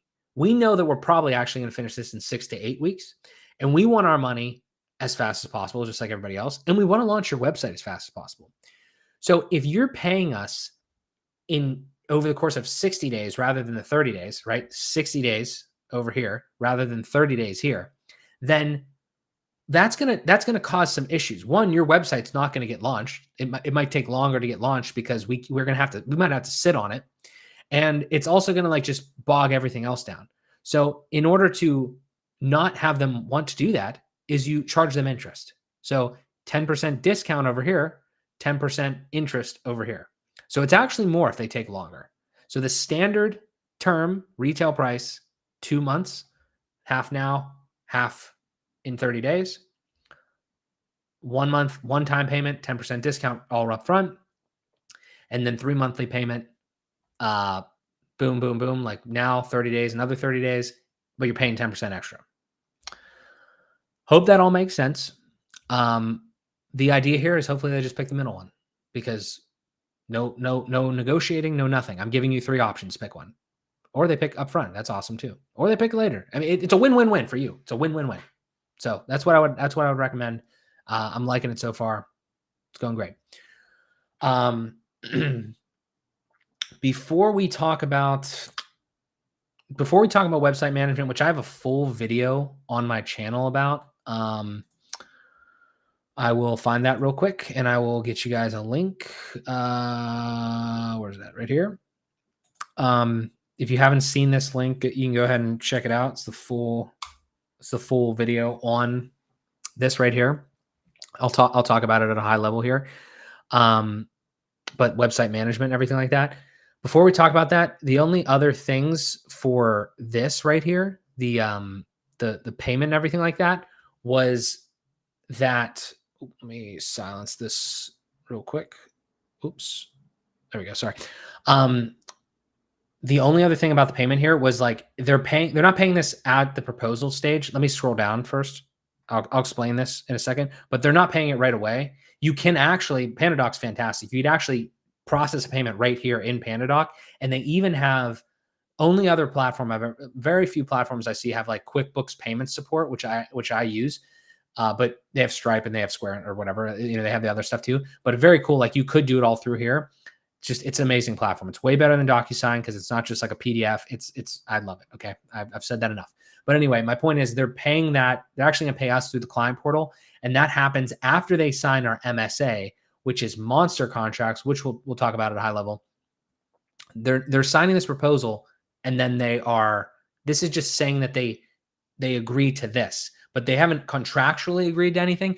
I think it's very important to separate the proposal from the actual terms. I mean, this gives a high level of certain things, but it doesn't like go into all the terms. Like you need something there that's going to actually save you, because this isn't going to do anything for you legally. Okay. So anyway, website management. I talked about it at a high level. I'm not going to go super deep on it because I talked about it in that video there. This is the big one though. Website digital strategy meeting monthly. And I just had this conversation with our new client there. And it's like, here's the thing. We don't want to leave you out on a desert island after we build this website. Okay. There's a lot of people out there. They'll do that. They'll build a website. They'll take your money, and maybe they're hosting it for real cheap, or maybe you're hosting it on stuff. Let's be honest here. A website is a living, breathing thing. You can't just like build it and never touch it again. So you need some help. And obviously, if you're not like in a technical space, like if your client is not a big technical situation, like a technical business, then they're going to need help managing that. Right. So if they are, and if that's something that they need, then you need to provide something like a digital strategy meeting or something like that in your website management, because not only is it good for them because they can get an actual beat on what's kind of going on and everything like that, it's good for you because you might sell more business to them. Okay. So there's a couple things here that I want to go over as I pull them up back on the screen here, and I'll explain everything to you as we go. Okay. Just looking at this here real quick. Okay. So we got that. 1 second. Statement of work. Yeah. Okay, cool. All right. So I'm going to tell you how this goes, right? So here's how this works. The first thing, I want to take a quick step back for a second, right? So we had our proposal, right? And we're talking about website management. We're going through the proposal. We're talking all that. If we go through like actual what the project looks like though, right? There's one piece that I did kind of leave out, and I said I would talk about it. This price, right? Whatever they're paying here is just for whatever is proposed. And the only way you do that is if you have a solid ass like scope of work, right? That we had above. If the project deviates at all from that, okay, you're hitting them with a change order. Okay. They say, hey, Mark, can we, I know it wasn't in the proposal, but we really, really want a blog. Can you build out a blog for us? You say 100% we can build out a blog for you. I will send you over the change order right now for you to approve. And then you send them this, which is like a very, very small proposal. Basically, it's not even a proposal. It's just like a change order. It's like, you're adding additional deliverables. You may also have additional responsibilities. Good thing to outline there, right? There's going to be an additional payment, right? And then they authorize it. And then if you're really good, you already have their payment methods and stuff on file. And you say, all right, you're going to authorize this, and you're authorizing us to charge you that right now. Commence this project pursuant to the terms master service agreement. We'll talk about the master service agreement, but this is a change order, right? So this is during the project, something outside of the scope of work from that proposal. And it's like, well, we have to worry about this. Like, I mean, like, we're not going to do this for free. So you give them this. This is just like in construction. Stole this straight out of construction. I know this is prevalent here, but not as much. If you are building a house and you say, hey, actually we want a deck. We do. I know we didn't talk about that when we were building this house, but we want a deck. Can you throw that on there? 100% we can. It's going to cost another 100 grand. So that is exactly what this is. All right. It's just in websites. rather than in construction. So that's your change order there, right? Bing, bang, boom. There you go. Right? When you have something in place already, don't necessarily modify that. Use this change order. And then at the end of the project, they might have a proposal. They're going to have a proposal, an MSA. They might also have like 6 change orders. Stack them all together. If you want to print them out and send them to you, you can, but I wouldn't recommend that. I'm just saying like that's your documentation for that whole project, right? Okay. All right. So the other thing, let's go back to this real quick. Okay. So we talked about website management. That was during the project, everything like that. Once we get past the project and website management, we have the digital strategy meeting, right?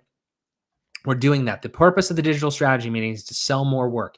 You hop on a call with them. You say, how was business last month? They tell you. You say, okay, well, based off of the things that we're tracking, the forms, the calls, the traffic, here's how you look. Maybe we would recommend some things. How do you guys feel? Do you want to ramp this up a little bit? Maybe we could do some SEO, separate cost. Maybe we could do some CRO, separate project. Maybe we could do some new pages or something, separate project, right? It's an opportunity to sell more work. Report.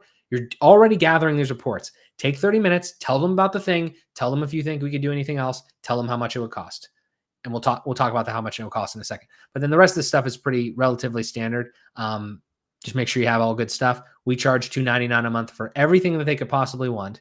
We don't own their domain name. They pay for that. But all the technical stuff is handled, and we're giving them 30 minutes a month to talk about everything that we're going. We could also just chat about like what we think that they should do if they're handling it internally. Like, it's literally free consultation there. So that's what that is. Let's come down to the timeline, and then we'll talk about that other thing real quick. Bouncing around a little bit here. Sorry about that. But anyway, project timeline. So milestone, like sign the master service agreement and submit kickoff payment. So they sign this, right? They go down to the bottom. They sign this. We sign it, whatever. Then we send them the master service agreement and they submit the kickoff payment. Then we have a project kickoff, which is like our kickoff meeting and everything like that. Then we do the discovery deliverables, the UX, We go through the whole thing here, right? And then prior to launch, which is just kind of vague, but it's whatever they selected, their website creation balance is due. And then prior to launch, we also start them on that website management subscription. Now, I will say one thing here. I actually really want to start the website subscription from the get-go here. But at the same time, I'm a little lenient on that. As long as it is started, obviously, before we launch the website, I'm okay with it.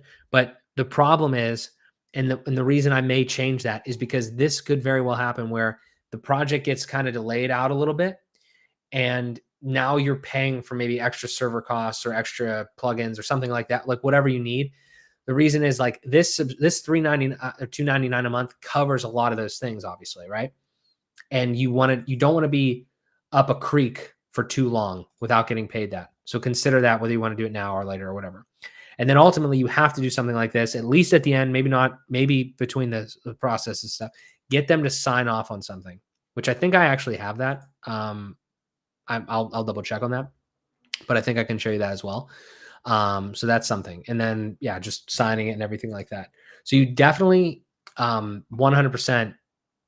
Yeah, this is the process here, guys. Like this is the things that, I mean, are for me are like really kind of like, I don't know, just kind of change the way that I was really thinking about a lot of this stuff and just kind of making you might say like, oh, is this really necessary? Well, I don't know. I mean, I guess, it feels like it. It feels like it's better. It feels like it's more professional. I feel like more put together when I have this. So I'll show you this project sign off real quick. Super standard, super simple. Introduction, our acknowledgement, your acknowledgement. We got these beautiful variables in here that you just write in one time. They all populate, right? And it's just saying that like all this is saying, we did our part. You acknowledge that we did our part. Your final approval of this project. As soon as you sign on this, we're done. I'm going to theoretically launch your website or whatever. I'm going to hand you this thing. I'm going to hand you like this digital packet of proposal, MSA, change orders, which they should have it all, but we'll like wrap it up for them. Boom, here. And then that is your thing. Like this is that project. This is all the documents that happen in that project. Bing, bang, boom. And we're also supporting still long-term with the management, everything, but that's it. Once the sign-off is done, everybody agrees that the right amount of money was exchanged for the right amount of deliverables. Chef's kiss, done. Okay? Now, next thing I want to talk about real quick. This is getting pretty long. I appreciate you guys sticking with me. Thank you so much. Hopefully you're getting something out of it. If so, make sure you click the like button. Statement of work. What the statement of work is I put the statement of work in the proposal because most of my clients only get one proposal because they get a proposal at the very beginning of our engagement. And then they don't need to learn about me again. They don't need to learn about the client, the client testimonials again. They don't need to learn about like website management and stuff again. They just need that at the beginning, and then we finish our project. So once they sign that sign-off agreement, right? And now we're managing. Let's say it's month 6. And then they say, hey, Mark, we want to create a, we want to do a lot of stuff this month, right? The website's getting a little stale. We've loved the meetings that we've been having every month. We weren't ready to do too much stuff, but now we want to do like a whole nother, like we want a video library, we want a blog, we want all this other stuff they want to add to the website. What can we do there? No problem. Let's put together a statement of work for you.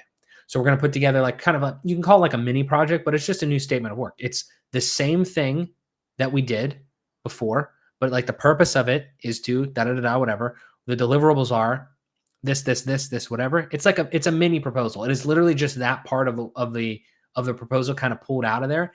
And you're just charging for, the pieces that you have to do. You might not have to do UX. You might not have to do UI necessarily on all of this. Like to some degree, yeah, but you already have the whole website kind of created. You're just adding pieces to it. So if you have something like that, just think of this as like the statement of work for a mini project. That's what this is. So boom, you have that. And then you're able to run through that basically the same way as you would for a larger project, but on a smaller scale. But again, it's something to tie this project and these bit of deliverables to an amount of money that they're going to pay you. Just managing expectations. That's all it is. That's all it is. Damn. How are we all doing out there? There's a couple other things that I want to kind of look at here because I didn't talk about everything yet. We are getting kind of close to where I need to probably call it quits. But let me go to one thing here real quick because I definitely want to show you guys this. So MonsterContracts, this is another one of those key things for me. I don't know if everybody knows about MonsterContracts or not, but I'm going to leave this in the chat here. I can't say too much about MonsterContracts right now because it's literally just a contract that you can purchase and then you can use. So it's not like a product where like I could show off the product and everything like that and tell you everything about it and then you can go purchase it.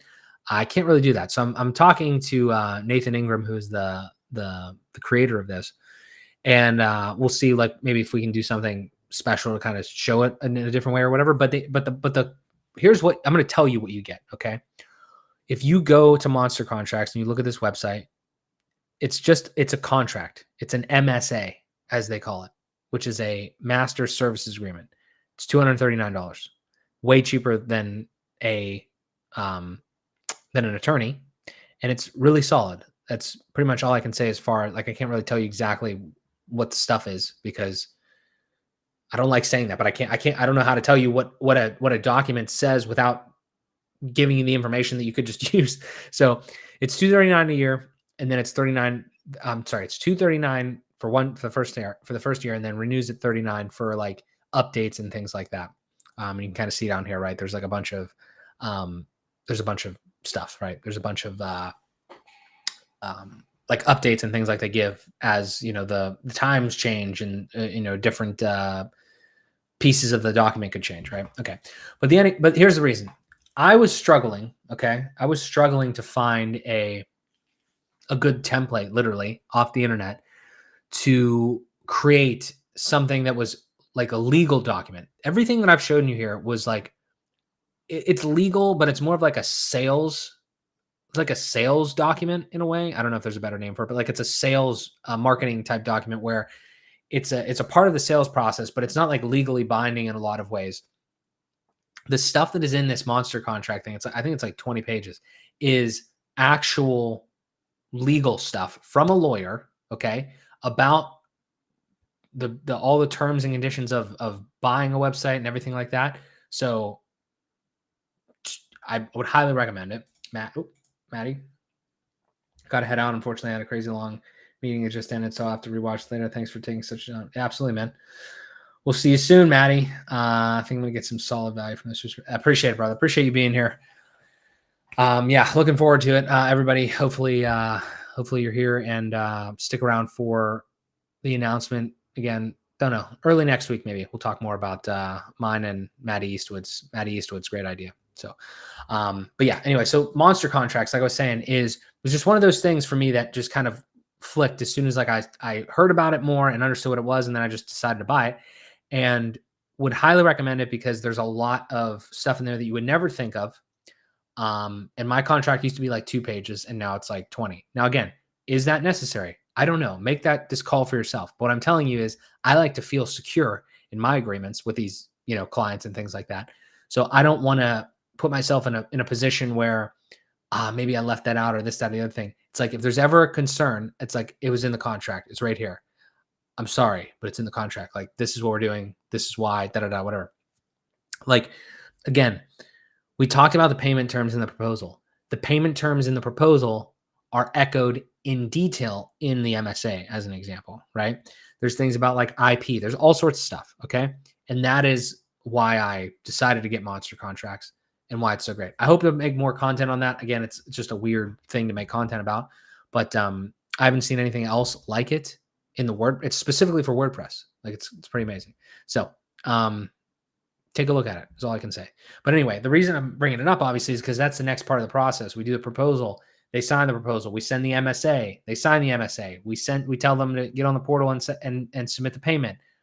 Boom. And then that's that. And then we get to the kickoff meeting, and then we keep going from there. Honestly, I think that's pretty much it. There was a lot of detail there. I appreciate you guys all watching, asking questions, everything like that. I think that there's definitely a way for me to kind of formalize this more. So I appreciate you guys kind of being the guinea pigs on how I would present this and everything like that.